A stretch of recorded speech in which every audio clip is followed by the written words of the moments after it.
Manchester, England, a quiet street, an ordinary house, and inside that house, something was already going very wrong. But what makes this story different is that warning signs didn't appear afterward, they appeared before anyone called police.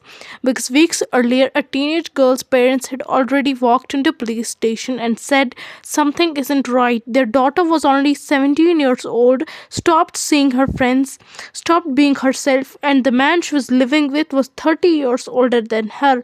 Still, no one knew what was happening behind the front door of that house until one emergency call changed everything. When officers arrived, they expected a routine situation. Instead, they stepped into one of the most disturbing investigations the country had seen, and what shocked them most wasn't just what they had found inside, it was one realization that someone had already tried to warn them. So, the question that still follows this case today is simple: if the signs were already there, why didn't anyone stop it in time? Kelly Annie Bates, born 18 May 1978, she lived with her parents in what friends described as a close and sportive home. People who knew her described her as friendly, kind, cheerful, and deeply connected to her family. She was still a teenager, still living at home. Nothing suggested she would soon become part of one of the Britain's most disturbing criminal cases. Then she met someone who would change everything. Kelly met James Patterson Smith when she was just 14. He was 48. The age gap immediately concerned her parents. However, over time, Smith's behavior raised serious concerns. He appeared controlling, possessive, jealous. Kelly's parents noticed how he often tried to isolate her from family and friends. They began to worry, but they still hoped situation would improve. Instead, it became worse. Investigators later discovered Smith had a troubling past. He had a history of violence towards partners. He was an unemployed divorcee. His marriage ended after 10 years as he was violent towards his wife. After that, he had a relationship with a 20-year-old woman whom he used as a punch bag, even beated her while she was pregnant with their child. She said he would smack me in the face or hit me over the head. He would kick me in legs or between legs. But she managed to escape, during which Smith had also attempted to drown her while she was bathing. After that, he started seeing another 15-year-old whom he also abused. In one attack, he held her head underwater in the kitchen sink in an attempt to drown her.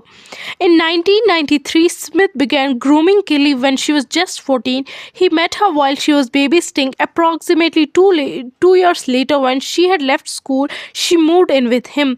Kelly's mother said, "As soon as I saw Smith, the hairs on the back of my neck went up. I tried everything I could to get her away from him." Her parents started noticing bruises on her, which she explained as a result of accidents. She began withdrawing from her part-time job, and then after some time, she left her job. Her parents received cards from birthdays and anniversaries, but only Smith had written in them. When her family tried to see her at house, the Smith said, "She's not home."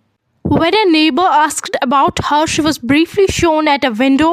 On April 16, 1996, Smith reported to authorities that he had accidentally killed Kelly during an argument in bathtub, claiming she had inhaled water and died following his attempts at rescuing her. He claimed that she had often pretended to be unconscious. Her body was found naked in bedroom, her blood throughout the house, and postmortem examination revealed over 150 separate injuries on her body. During last month of her life, she had been kept bounded, sometimes tied to a radiator of furniture by her hair. Officers who examined her body said, "In my career, I have examined over 600 victims of homicide, but I have never come across injuries so bad." She had burns on her thighs caused by application of hot iron, a fractured arm, multiple stab wounds caused by knife, forks, and scissors, stab wounds inside her mouth, crush injuries to her both hands, mutilation of her ears, nose, eyebrows, lips, and her private parts.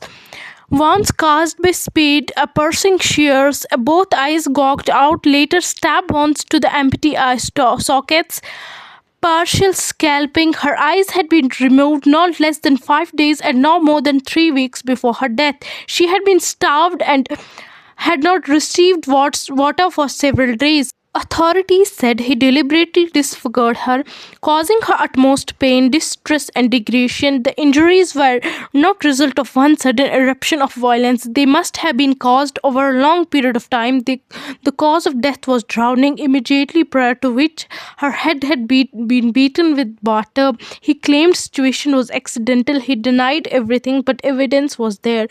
Witnesses' testimony didn't match. Experts testified. Kelly's family described their early warnings. The judge later described crime as extreme cruelty over an extended period. Smith was convicted of murder, life imprisonment. For Kelly's family, no sentence could undo what had happened. What makes this case especially difficult to forget is one detail. Kelly's parents warned authorities before the tragedy happened. They asked for help, and even today, people still ask if warnings were already there.